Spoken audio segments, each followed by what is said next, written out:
कासगंज गांव बहुत ही सुंदर और शांत गांव था। चारों तरफ खेत, तालाब और आम के बगीचे थे। उसी गांव में भोला नाम का एक सीधा साधा लड़का अपनी माँ और सौतेले पिता के साथ रहता था। भोला का दिल बहुत साफ था, लेकिन वो इतना भोला था कि गांव वाले अक्सर उसे बेवकूफ बनाकर अपना काम निकाल लेते थे। अगर हम नहीं रहे तो ये लड़का इस दुनिया में कैसे जी पाएगा? लोग इसे हमेशा बेवकूफ बनाते रहेंगे। जी, भगवान सब ठीक करेगा। मैं चाहता हूँ कि भोला अपने पैरों पर खड़ा हो जाए। एक सुबह पिता ने भोला को 5 रुपए दिए। भोला बेटा, ये 5 रुपए रामदीन चाचा को दे आना, उन्होंने दवाई के लिए मंगवाए हैं। ठीक है बापू।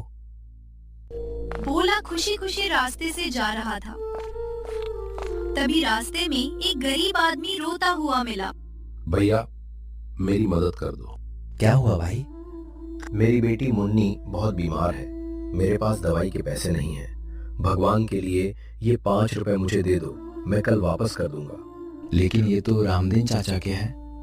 एक बच्ची की जान बच जाएगी भैया। भोला का दिल पसीज गया। ठीक है भाई, लेकिन कल लौटा देना। तुम बहुत अच्छे इंसान हो। वह आदमी पैसे लेकर चला गया। भोला घर पहुंचा। रामदीन चाचा को पैसे दे आया। बापू, वो मैंने एक गरीब आदमी को दे दिए। क्या? उसकी बेटी बीमार थी।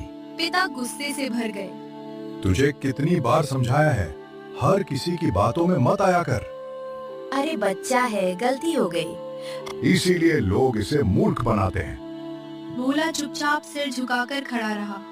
उस रात वो बहुत दुखी था। मैं सबके लिए परेशानी हूँ। रात के अंधेरे में भोला चुपचाप घर से निकल गया। अगर मैं चला जाऊंगा तो बापू परेशान नहीं होंगे। चलते चलते वो गांव से दूर एक वीरान जंगल के पास पहुंच गया। चारों तरफ डरावना सन्नाटा था।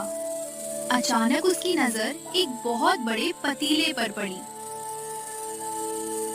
अरे, इतना बड़ा पतीला! इसमें तो पूरी बारात का खाना बन जाए। वो इधर उधर देखने लगा। किसका होगा ये? तभी उसे लगा जैसे कोई धीमी आवाज आई, मुझे छोड़कर मत जाओ। भोला डर गया। कौन है? लेकिन वहाँ कोई नहीं था। जब उसने पतीला उठाया तो नीचे 10 रुपए का नोट पड़ा था।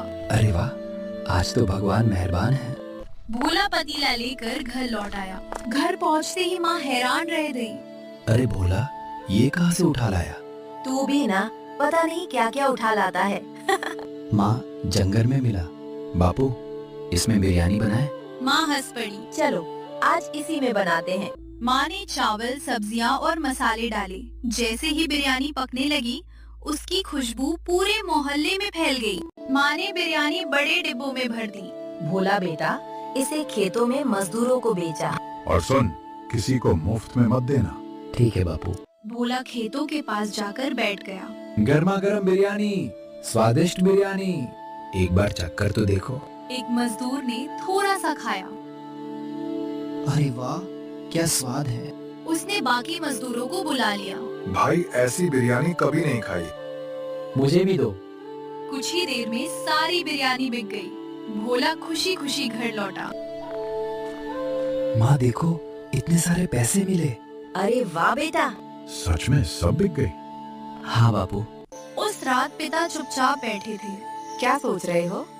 मैं सौतेला हूँ, लेकिन इस बच्चे से बहुत प्यार करता हूँ। मुझे पता है। मैं चाहता हूँ कि ये अपने पैरों पर खड़ा हो जाए। दुनिया बहुत चालाक है। भोला दरवाजे के पीछे खड़ा सब सुन रहा था। उसकी आंखों से आंसू निकल पड़े।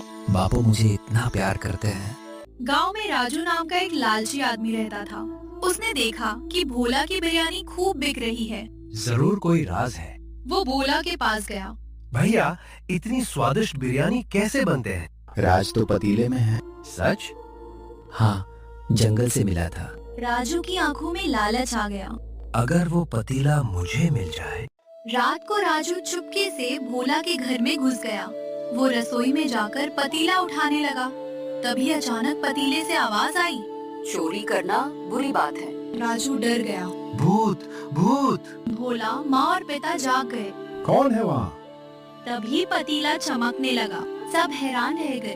भोला ने कभी किसी का बुरा नहीं किया, इसलिए मैं उसकी सहायता करने आई। अब क्या होगा? अब भोला अपने पैरों पर खड़ा हो चुका है। मेरा काम पूरा हुआ। अचानक पतीला तेजी से घूमने लगा और धुएं में बदल गया। उसकी जगह कुछ चमकते हुए चावल रह गए। पिता ने चावल उठाए। इन्हें घर के चावलों में मिला दो और कुछ पूजा घर में रख। तीनों ने हाथ जोड़कर भगवान को प्रणाम किया। धीरे धीरे भोला की बिरयानी पूरे इलाके में मशहूर हो गई। उसने अपनी छोटी सी दुकान खोल ली। अब लोग उसे बेवकूफ नहीं समझते थे, सब उसका सम्मान करते थे। लेकिन भोला आज भी वैसा ही सीधा और दयालु था। वो गरीबों को मुफ्त में खाना खिलाता और हर जरूरतमंद की मदद करता था। एक दिन पिता ने मुस्कुराते हुए कहा, देखा बेटा, अच्छाई कभी बेकार नहीं जाती। हाँ बापू, असली जादू पतीले में नहीं, इंसान की अच्छाई में होता है। तीनों हंस पड़े और दूर आसमान में चमकता हुआ चांद उन्हें देख मुस्कुरा रहा था।